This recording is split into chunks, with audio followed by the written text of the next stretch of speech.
Hello, and welcome to the Modern Romantic Podcast, where we celebrate and inspire romanticism through passionate people who do incredible things. Hi, we're back with a brand new intro. Hi, I'm Trey. And back to blur the lines between reality and fantasy, Emily. Hi, Emily. I'm here with my blur tool. Wait, wait, wait, wait, wait. That's the sound of blurring. Wait, wait, That's what wait. it sounds like. How have you been? Good, good. We're into the new year, and it's feeling good. Yeah, nice. Yeah. How about you? Doing all right. I signed up to do a miscast cabaret at a local theater here. They had to postpone it a little bit later in the year, so stay tuned for when that will happen. Um, who knew that January was the month of illnesses? Surprise, surprise. Surprise, surprise. For those of us who don't know, um, tell us what a miscast cabaret is. So, miscast cabaret, think about roles that you have either aged out of or you're not quite ready for, or a role that you would never get cast in, and you choose one of the songs from that character and perform it. So, in this case, I was hired to sing um, When You're Good to Mama from Chicago, playing matron Oh, Mama Morton. okay, Yeah. okay. So it sounds like fun. It is. You can put your own spin on it. It doesn't have to be exactly like the character. It can be your own flavor of it. So if you ever see a miscast cabaret in your local area, that's kind of what it's about. Have you ever sang a song from the Muppets in an audition? Um, no, but I have run out of an audition room screaming like Kermit. "Ah!" Really? No. In my head, Oh, yes. But oh. I was like, did you get the part because of it? no, that's actually why they didn't hire me. Like, we're gonna send you our notes, Trey. We have lots of them.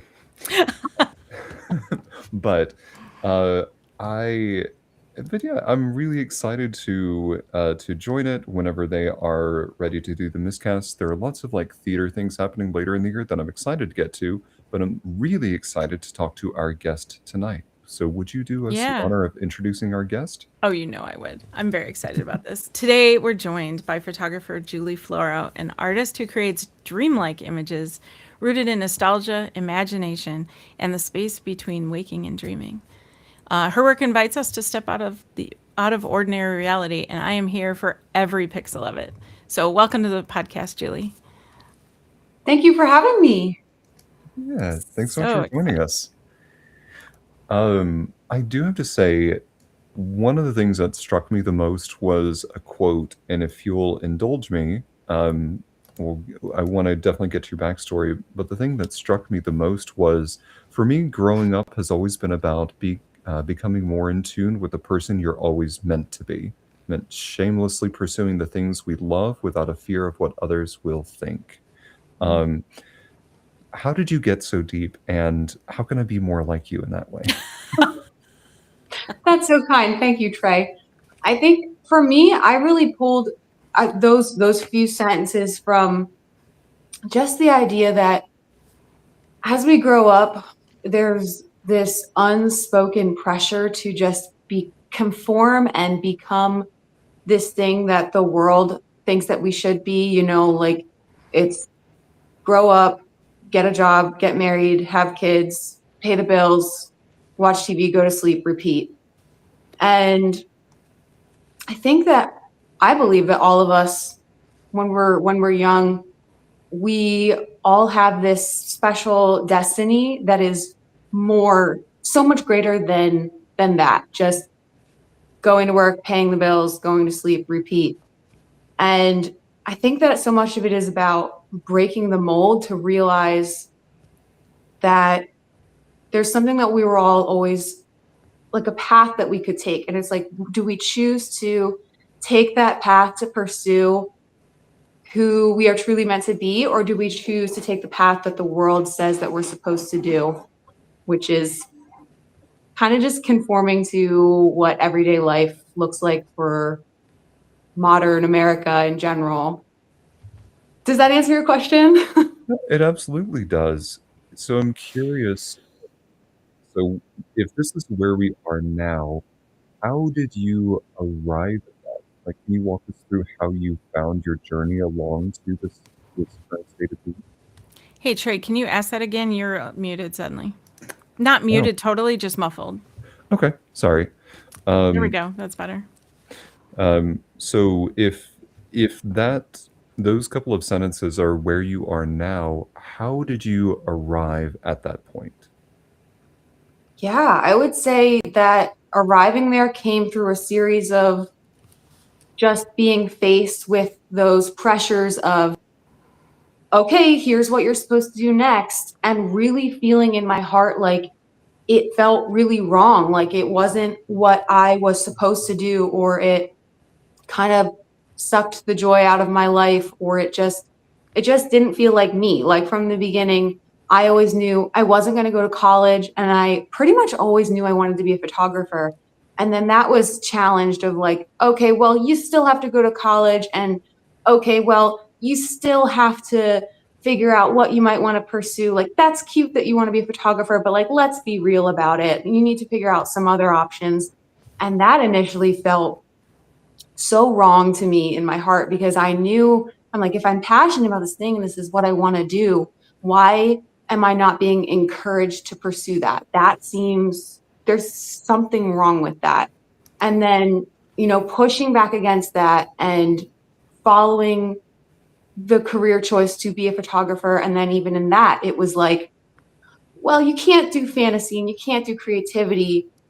You're going to have to photograph like babies and weddings and families. So let's tone it down a little. And then I'm like, but why? Because I'm passionate and on fire for this like really unique out of the box stuff. Why is there not a market for that? And just constantly feeling like you're supposed to go to college, you're supposed to have a normal job, you're supposed to, sit at a desk and pay your bills. You're not supposed to go out and do weird, wild, creative stuff, and definitely not supposed to be successful at it.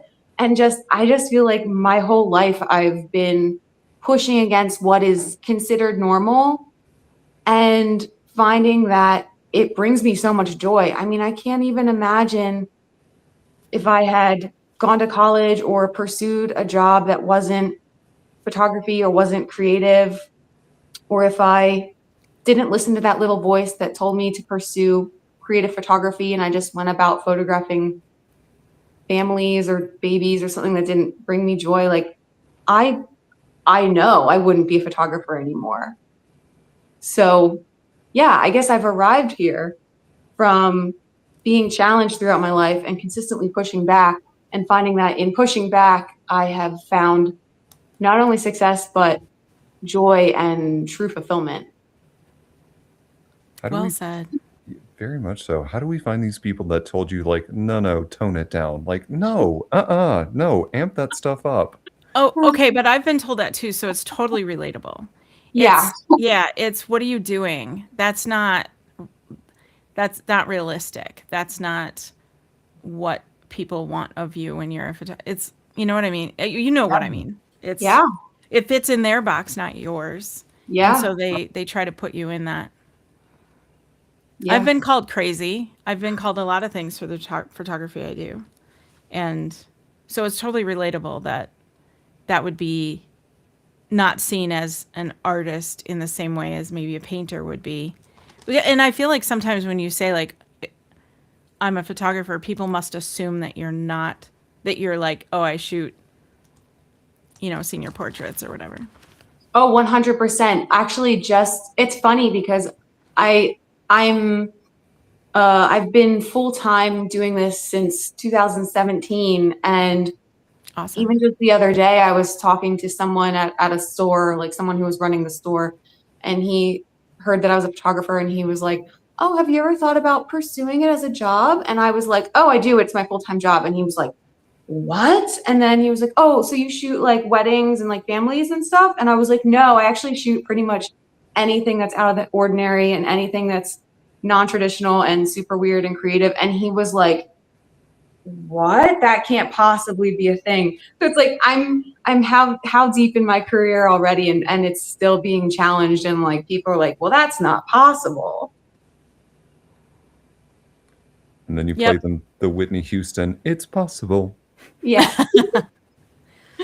We have a couple comments from the chat. One is from Josh. I mean, we get asked what we want to be when we grow up, starting when we're about 5 years old. So the pressure starts early. And then a question for you is, did you ever have a moment where you second guessed that? Or when you found photography, you just knew it was where you fit, like a Cinderella slipper? I always knew, but it was a slightly different path. I always knew that I wanted to be a photographer from probably, I guess, the age of 12. Okay. I knew I want to be a photographer. I'm going to be a photographer, but I wanted to work for National Geographic. I wanted to be a National Geographic photographer, and I pursued that until I was about 18. And I mean, pursued that as in I was even a preteen emailing people at National Geographic, like, how can I prepare myself to make a portfolio? And how can I kind of like get a leg in this really competitive market for Nat Geo? And like, what schools should I go to? Like, I was a child and I was passionately pursuing it. And so I always knew I wanted to be a photographer, but it was definitely a very different end of the spectrum, which changed kind of midway through the journey. So yes, I always knew what I wanted to be, but it has pivoted in a way. And that happens. We grow up, we change, we have interests that evolve. I did too. We all do. Excuse me. So you have been doing this for a while now as the type of photography that you do. What's something now that makes you look back at that and say, yeah, this is why I do what I do? Wow. There's a lot of reasons why I would say I do what I do. I think one of the biggest ones is the people that I get to meet and the interactions that I get to have with them, and the ability that I have been given to help people who maybe have not been given as much creative freedom as I have been given my whole life, to welcome them to the table and to give them the freedom, that so many of us have been pushed down our whole life. Like, no, no, no, no, no, don't think that, don't dream that, be normal. To give them permission to come sit at the table and be like, no, no, no, don't be normal, be weird, dream big, anything is possible, and to help them make it happen and make it become a reality, and then see them living it out and just having so much fun and getting to wear magical things and be in these beautiful creative sets, and they're living it real life in real time. And that is just, there's just something so rewarding about giving people the permission to do that, because so many people grow up not getting that permission. Yeah, the whole "you're weird" is not just accepted here, but encouraged. I'm Yeah. sure is something that a lot of people have never experienced before. And so being able to let loose in that moment probably comes as a let loose, you know what I mean, is something they maybe have never been in that situation before, or even maybe know how to do anymore at that point.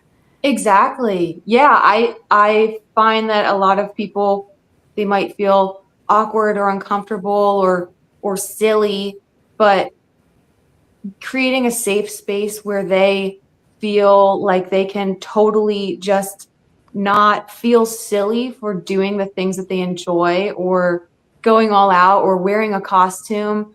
It's just, yeah, it's really cool to spend time with people and for them to say, you made me feel so comfortable in an experience where kind of maybe went into it feeling uncomfortable or nervous, and just kind of watching them literally blossom before me and kind of come back to those childlike roots that have been squelched down. Something you said I think resonates, and it reminds me of this quote from Los Culturistas with Bone Yang and Matt Rogers. They had a guest on who, during part of their episode, will come in and give their 1 minute rant about something. And while it's in a slightly different context, I think the statement still runs true. Sometimes you have to wear the costume before it becomes the clothes.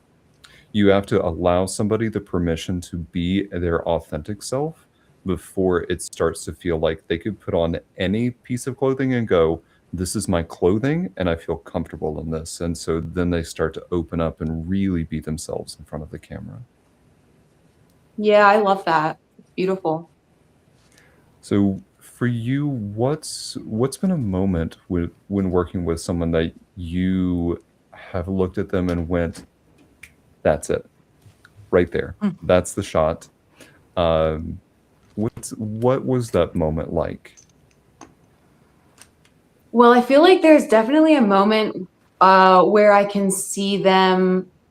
There's always a moment where I can see people kind of step from uncertainty and nervousness and this feeling like a new experience for them to all of a sudden feeling comfortable and getting into character. And I often feel like that moment is when they start kind of just like moving on their own, or they have an idea that they get really excited about. Because I not only am I there to create beautiful imagery of them, but I'm there to create a space where they feel safe to share their own creative ideas and kind of like speak their minds. So I feel like there's always a moment where I can just see it's like a switch, where they start moving on their own, or I can just see the confidence in them, or I show them a picture on the back of the camera and they're like, oh my gosh, that I can't believe that is me. And then from there, it's just like it snowballs. And then by the end, they're like, that was the most fun thing I've ever done. I can't wait to do it again.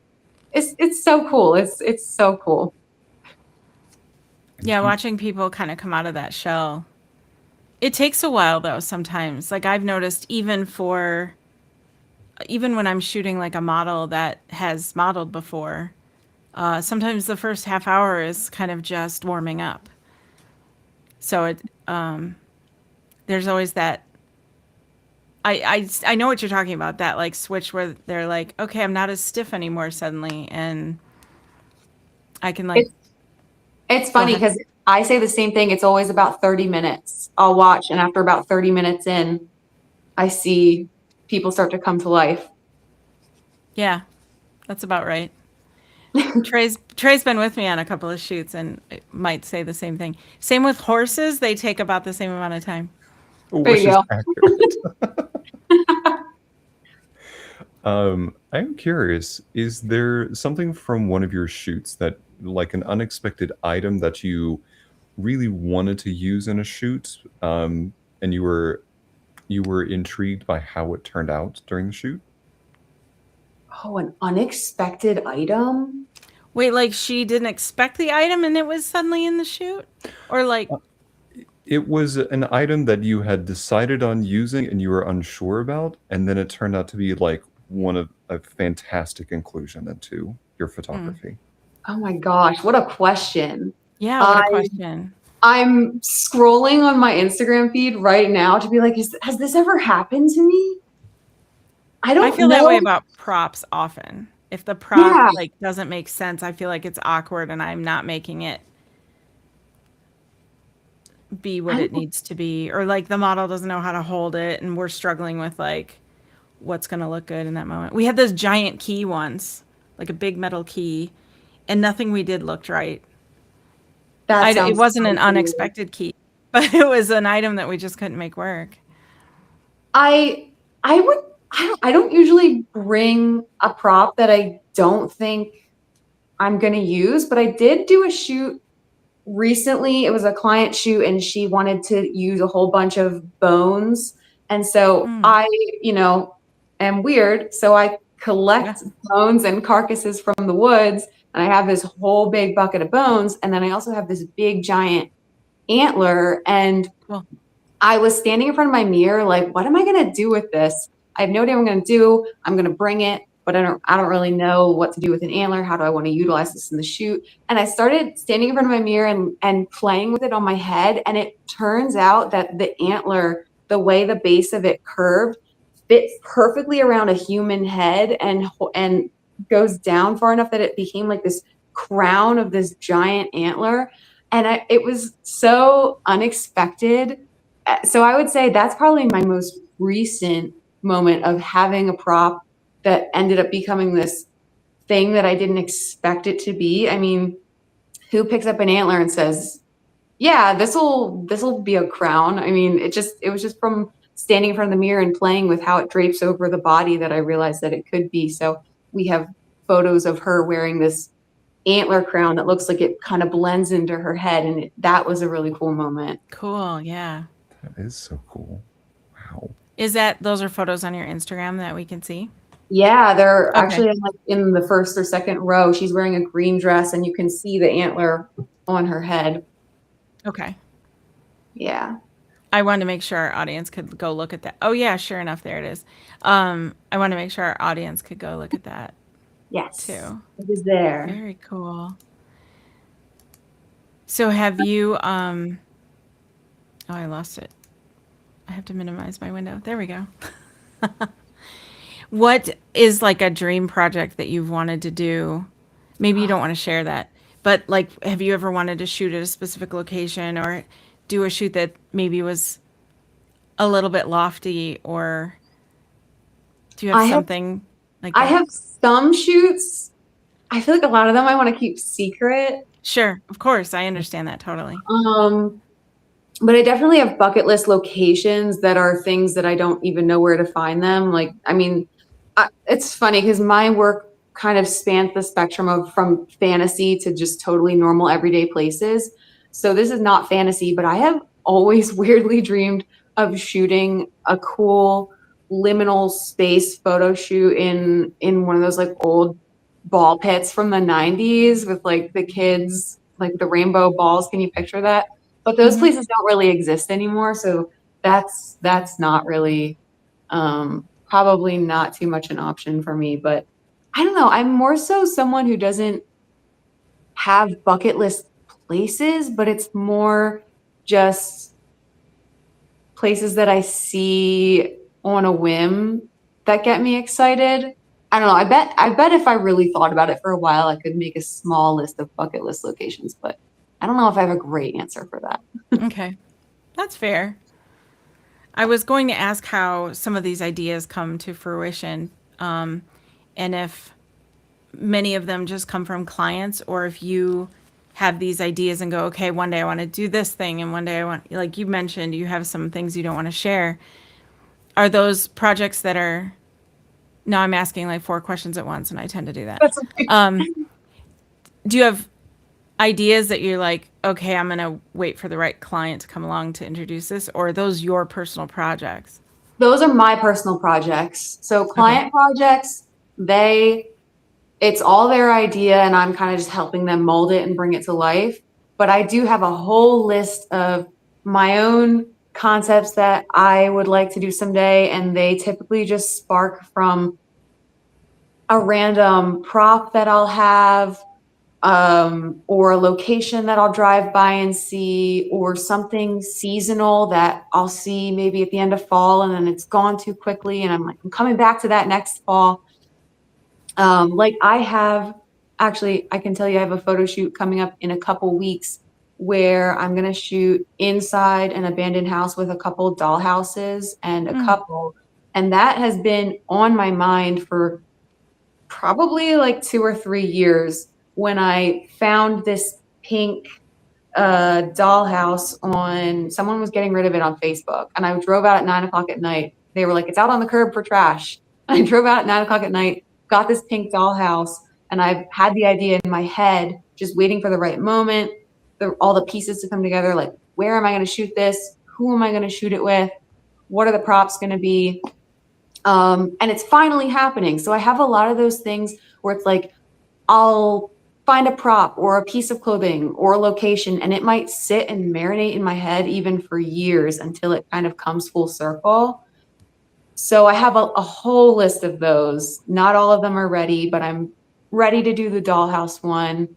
So I'm shooting that in a couple weeks, and it's going to be a couple, and I'm gonna utilize little doll furniture and Cool. cool lighting, and I have several dollhouses. So that'll be interesting and fun. I love that idea. That Yeah. that would be fun. So cool. Um, I, an odd turn, but I am curious because you talk about creating that safe space, and there's a lot of vulnerability I think that comes with opening up and that sort of space. So I'm curious, what's something about either your own or your the people that you're photographing that you think most photographers overlook from a vulnerability standpoint? Mm.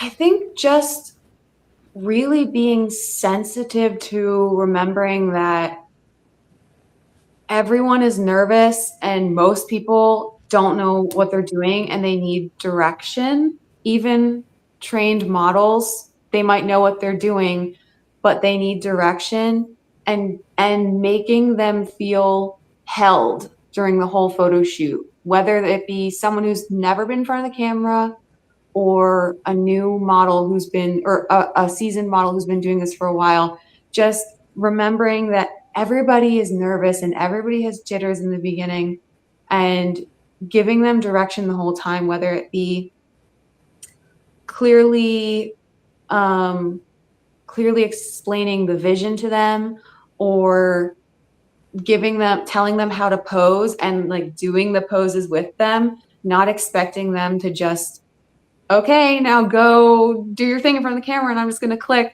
Like I want people to feel so held and so cared for and so seen the whole time, that there's no moment where they're doubting themselves or wondering, do I look good, or is this weird, or I don't know what I'm doing. I never want them to feel like that. I always want them to feel like I've got them. And um, yeah, I guess mostly that comes from telling people how to pose during the whole shoot, pretty much giving them good direction. That's really good insight. The way that you talk about it is with so much with as much care as I imagine that you give to the people on the set. Because I watch you as you've been describing this and your process so far, you light up when you talk about your creative vision. So there's so much joy that's emanating from you when you talk about it. Thank you. That's so sweet. Yeah, I I really do feel like it really feels like what I was created and destined to do. So that's really nice to hear you say that. well, I've never heard another photographer talk about it that way, with making the client feel like held through the whole thing. I think that's something. I mean, that comforted me just thinking about it. And like that's not a photography experience I've ever had Mhm. as a person being photographed. So that's refreshing to hear. Oh, I love that. Yeah. I mean, I did have my picture taken recently by someone who I don't really know very well, and she was really great. And I didn't. It was just for a professional photo, and I didn't expect, because I was like, oh gosh, now I have to put my like posing pants on and like figure out how I'm supposed to look, and I'm not ready for this. I didn't practice in the mirror. I don't know what I'm doing. It's intimidating. Yeah, it Yeah, it's is really absolutely. intimidating. Even if you're a photographer and you're like, oh, well, I pose people all the time and I know how this works and I should feel kind of comfortable. Like I still feel weird when someone photographs me because I'm like, I need to feel held. I need to not feel like I'm just being like cascaded into nothing. Like, okay, just do it. I want clear direction. I want Yeah. to feel like people genuinely care. And yeah, I feel like that's a really a rare thing that is very helpful for making people feel super comfortable and And when, genuinely meaning it. hmm and when Yeah. that magic comes together, when you have, a someone who feels comfortable in that moment, who's maybe even taking that on themselves to be that character now. The 30 minutes are past, and the lighting is right, and the angle is right, and all the things are right. You can create this magic that sometimes maybe you weren't even expecting. Do you Yeah. have some wow moments that you could share with us that are moments like that where like it came together and it even made you go, ooh, right there? Oh gosh, I feel like that's so many photo shoots. Is it? Okay. Yeah. That's good. That's amazing. That's how it should be, right? So many Yes. photo shoots. I'm trying to think of a specific. Um, mm, mm. I don't know. I don't know if I can think of a specific. Okay. You know, I want to share one thing with our audience. Imagine having a job where you can say, there are so many times it happens where I get to go, ooh, that's it right there in my job. How lucky and amazing that is. Yeah, it's definitely like a pinch me moment. I honestly feel like I can't give you an answer because I feel like it happens at least at one point in almost every shoot where it's just like, oh, that's the photo, that's the moment, and it's just a really cool feeling that you can't totally explain unless you've been there and you've experienced it. But I Yeah, love that you that's have true. also experienced that, so I feel like you know exactly what I'm talking about. Yeah, we have quite a few like you. There are a couple that come to mind for me just because they were surprising. But I just thought maybe you had a similar thing. And it thrills me to know that you also experienced that. There was one that Trey was at that I brought up a couple times on the show now. Can I tell the story? Yeah, please do. Okay. I feel like I've talked a lot. Please talk. No, because this was a time that I'm going to tell you the whole production team saw it before the models did. We had So we had a big team for that one. so the shoot uh, was just two people. We were shooting in this state park that was close to us, and shooting in like I would say like early morning hours to roughly mid afternoon. And the two models were walking. Do what? No, no, please continue. I Okay. was trying to remember whatever. It doesn't matter. Okay. It doesn't matter. So we had crossed over this bridge. We were taking a moment. The light was just, it wasn't working. So we were trying to find the right spot. And so the models had stepped aside for just a moment and stepped into this little alcove of trees, like right next to the bridge. And just at that moment, the clouds had parted, light came down, shining through the trees. We all looked up at these two models just standing there in this moment of intimacy. The male model for that shoot moved like a piece of hair across the female model's face, and we all went, "Stop! Don't move! No! Just don't!" And Emily, I have never seen move faster with a camera and just like go in and start clicking.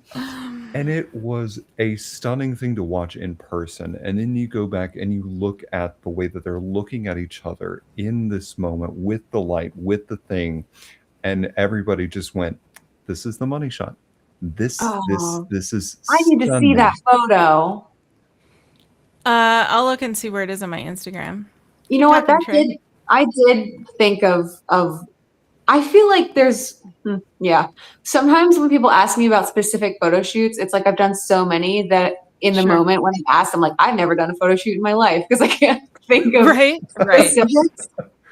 But you know what? Maybe I do have a moment where I guess so you're asking like a moment where you didn't see it coming Yeah, and then like it happened. yeah, I mean it's an unplanned angle or Hmm.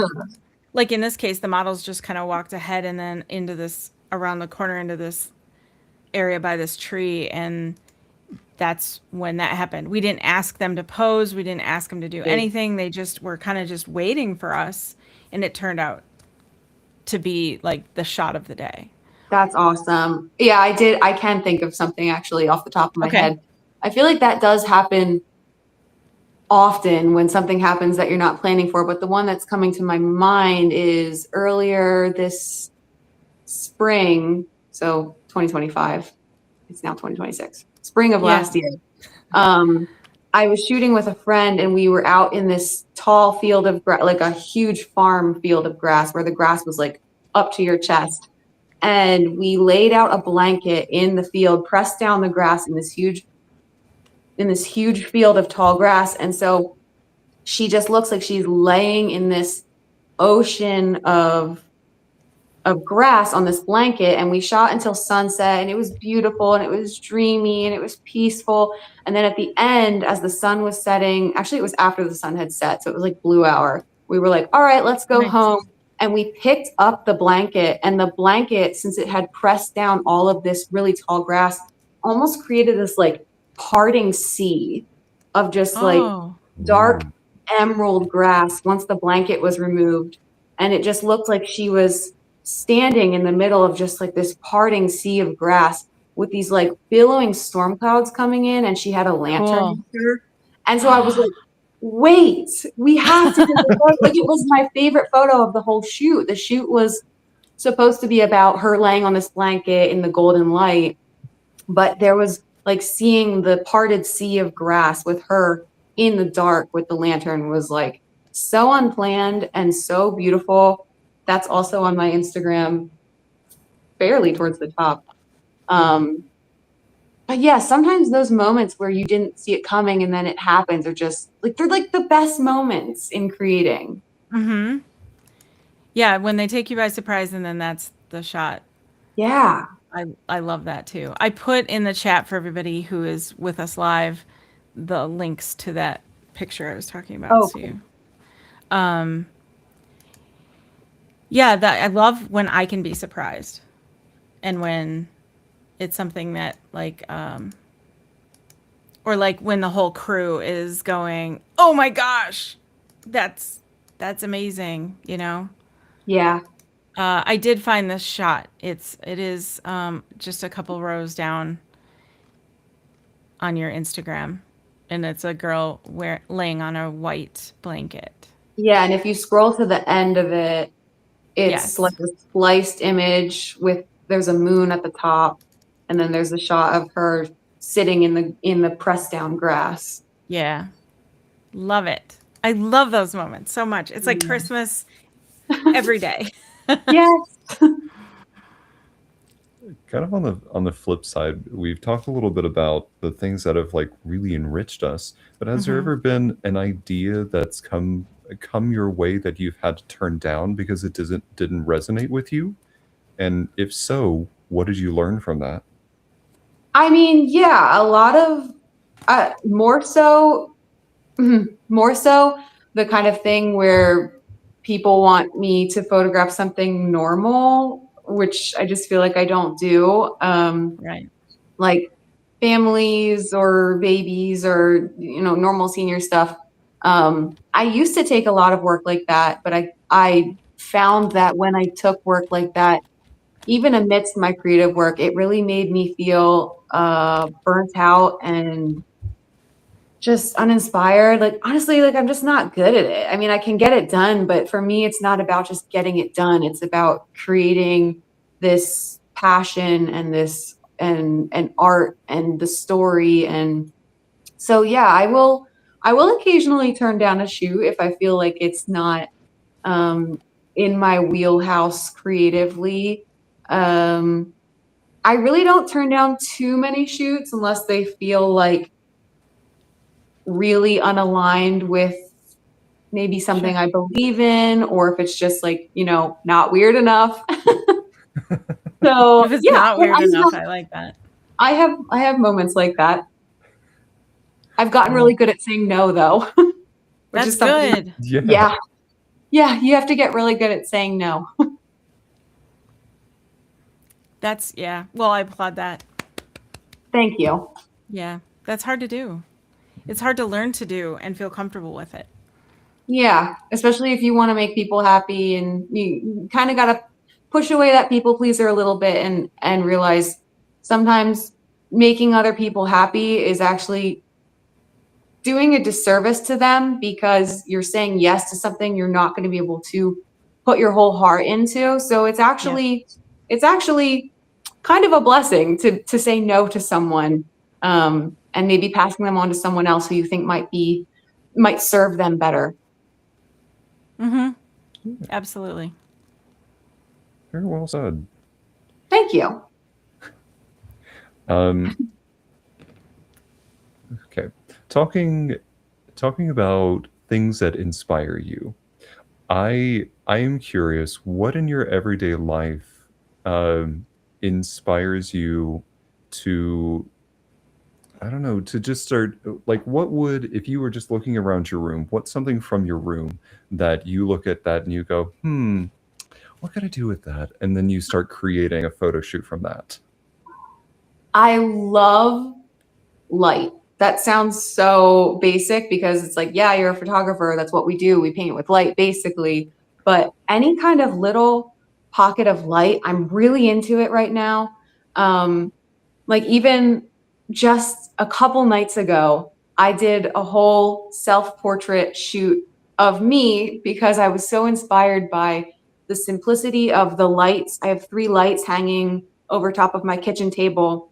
And I was like, oh, the way those lights are hanging and just the way that they're kind of glowing downward. And I started picturing myself climbing on the table and like being under the light. And so I spent 3 hours the other night. I got all dolled up and I put this really fancy dress on and I was climbing around on top of my kitchen table, taking pictures with the light. And it was so much fun. And I got a chance to look at them last night and they turned out really neat. And like even this time last year, I took pictures with this carousel horse lamp. And I just like, I'm like holding the lamp and playing with it and seeing how it cascades different shadows and shapes on my face. So yeah, right now, I don't even remember the original question at this point. I got too excited. I think you asked. I love it. I love it. What did you ask? What's inspiring you, or what around your room inspires you? Yeah, and I think you answered it. Yeah, I love ordinary little everyday places. Like nothing gets me more excited than finding something magical in an ordinary everyday space. Like when you ask me about my bucket list locations, I'm like, I don't really know, but I got really excited about the lights over my dining room table. Right? It's just, I don't know. There's something just extra magical about finding the extraordinary in the ordinary and being able to see that, because so many people can't see that. And being able to see that and not only seeing it, but then being able to run with it and create something that actually looks really cool and being like, yeah, that was just my dining room table. So yeah, I love little ordinary pockets and I love little interesting lights. So well said. So well said. That is exactly it. I invite our entire audience to take a moment and look at the space around them with that lens of wonder and find something like that in their space around them. I used to live in this apartment and I felt the same way. It was like I don't have anywhere to photograph. I don't have anywhere to, or it's winter or whatever, where there's too much snow on the ground or whatever I'm experiencing, and you can still find it if you go and try. Did you end up taking pictures in your apartment? No, I was frustrated because I didn't have a yard or anything to like, it was like my apartment and then a parking lot and then the road and then a fence. And there was a little bit of grass around where the pool was, but it wasn't much. And it wasn't pretty. Like it was just grass, but when you get down in the grass, you can find cute little bugs, and you can find maybe some clover that's growing among the grass, and maybe there are other little plants growing that have little flowers you never noticed because you never got close enough. And so when you get down in this little, take like a square foot or even smaller, 6-inch square of anything, and you might notice some things if you look hard enough. You'll notice some things you didn't know before. So that's what I ended up doing. I took a step out my door and found the closest patch of grass, and sure enough, and I can't remember. I even did a photo project on it, and I can't remember what it was called. It was like the backyard. I can't remember the name of it. Anyway, it was like that. It was, oh, here are these little flowers I didn't even know existed, and they don't even grow as tall as the grass, so you don't notice them. And I've been walking on them for years, Mm. and they're there, and yeah, I invite anybody to do that. Even if there is snow, there's beauty in snowflakes and ice. Yeah, it's the fine art of noticing. Yep, So many exactly. people are looking for the big, the grand, the obvious, that they're missing out on all of the incredible things that are right in front of them that might Hmm. actually even be better and more exciting creatively than the big, the big, grand, trendy thing. Yes. And I we were talking before the show about Brooke Shaden for a minute, and it reminds me of like her approach. Like, this is a bed sheet, you know, this is a white wall, and I love that with the idea of creating with almost nothing, kind of forces you to have some perspective on that. And I love that. 100%. I feel like all growing up, I didn't have a ton of resources in front of me. I didn't have a lot of money to buy big fancy things. And Hmm. thankfully I never let that stop me. And I kind of pulled that into my life as I progressed. And now I almost find even more joy and creative satisfaction from creating from the little bits that I have than spending the adult money that I could to get the fancy thing or go to the fancy place. It's like, it's more fun to have the challenge and the treasure hunt of how can I utilize the space around me and what I have to make something really cool. Absolutely. Yeah. Instead of it something stopping you or not letting you, it's how do I turn this around? Exactly. There are two moments that I think about, and I really wish that I had a camera to capture it. It was, um, for me, because my life is so much more in music, Yeah. it's when things are either so harmonious that musically I cannot describe it to you in words, like you have to hear it, Mm. or it is the absence of noise, and it is what happens in the stillness. And what I love, the moment I want to talk about is the stillness. And for anybody that has been in Lincoln, Nebraska specifically, there is a patch of about 6 blocks worth of homes and these apartment complexes where the road is so wide that you could walk across it and you don't know if you're walking on the actual road, you don't know if you're walking on the sidewalk, you don't know if you're walking on somebody's grass, but when snow is covering it. And Oh, my first snowfall of like big snowfall of that year, I woke up and it was so bright out, but there was no sun. And I was like, why is it so bright outside? I flung open my curtains, nothing but white, nothing Oh, but white. And a friend of mine invited me over to have like hot cocoa and just have a movie day. We were snowed out, so he's just like, "Come on over." His house was about 6 blocks away, which is why I referenced the 6 blocks. And I step outside. It is just raining down snow. mm, Not a single peep outside. yeah. And mm, all you could hear for a solid block was the sound of my feet crunch, crunch, crunch, crunch, crunch, and nothing but white. And it was, oh my god, it was such a stunning moment. mm. That's a So moment we live in forever. I can picture it. Yep. yeah, which is why I say I Yeah. want a camera so I could show you what that looks like. Yeah. But it is a memory I will capture and stay with me for a very long time. That's awesome. That's a great one. Yeah. Well, coming out of my feelings for just a second, um, I am curious from your perspective, um, when it comes to people that may have approached you about getting into photography or um, that you've given some feedback to people getting started in photography. What are those pieces of advice that you've given them? Hmm. I have a few. I would say the first big thing is to remember that it's going to take time to build your skill set. I feel like we live in this day where everything is instant. You know, everyone wants that instant gratification.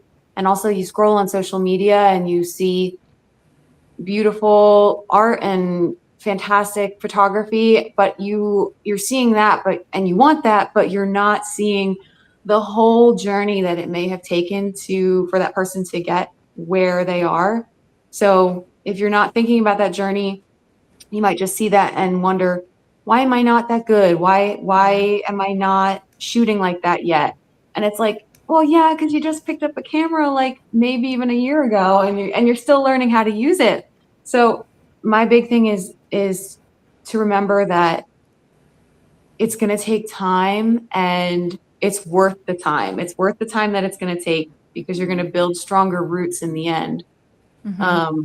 So that, and then I guess I would also say to not focus on what anyone else is doing. Kind of like put your blinders on in a way and figure out what creatively excites you and what you're passionate about and what sets your soul on fire. Not what is trendy, not what's getting a lot of Instagram likes, not what people are telling you is or isn't going to be successful. Like, what do you like? And then just honing in on that. And kind of on that page, I love Pinterest, but stop scrolling Pinterest, because we are created to be creative, and we already have so much creative potential in our subconscious that's just waiting to come out. And if you're filling your brain with the noise of everything else that everyone else is creating, you're not giving yourself the quiet and the space for that stuff to surface from your subconscious. And then you're wondering, why can't I think of anything? Why am I not creative? Why is this person so good at just coming up with ideas and I can't think of anything? And it's like, well, are you spending more time consuming than you are creating? Or are you giving yourself the space to come up with ideas, or are you just constantly comparing yourself to everyone else's ideas? So, like I said, I love Pinterest. I think there's a time and a place for it. But for the love, stop scrolling Pinterest, especially if you're new and you don't know how to have boundaries with that sort of thing. Give yourself the space to just experiment and come up with your own ideas. And yeah, that's what I want to say. Solid. Wow. Yeah. Can we get some applause in the chat and like in life? No, I think that's well said. I think I'm in that place of personally, and I'll be very vulnerable here to say that I think I've spent and have spent a lot of time consuming too much. So I've approached a little bit of that, and it's taken a while to get myself out of that rut. So I feel that, and I recognize that. So anyone else who's feeling like they're consuming and recognizes that, you're not alone. But it'll take time. Get off Pinterest.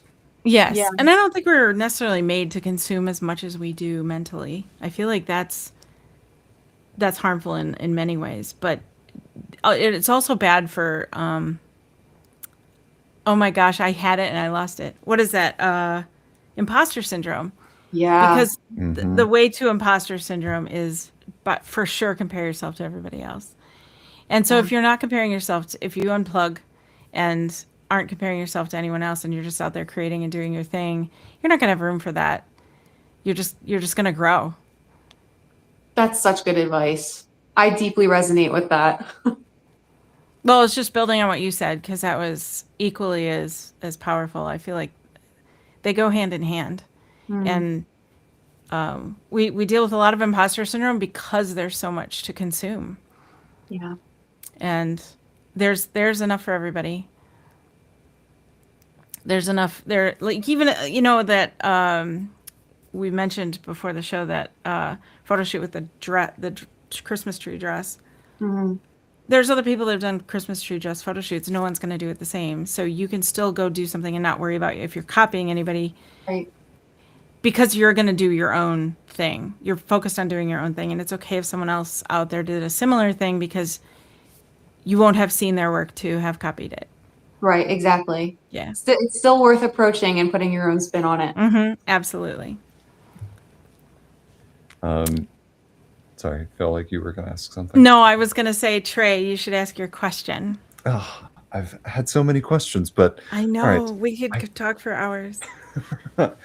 So the question we like to ask every guest is something that has nothing to do with anything we've talked about thus far, which is you're sitting down to have lunch with anybody in the world, alive or dead. Who is sitting on the opposite side of that table from you?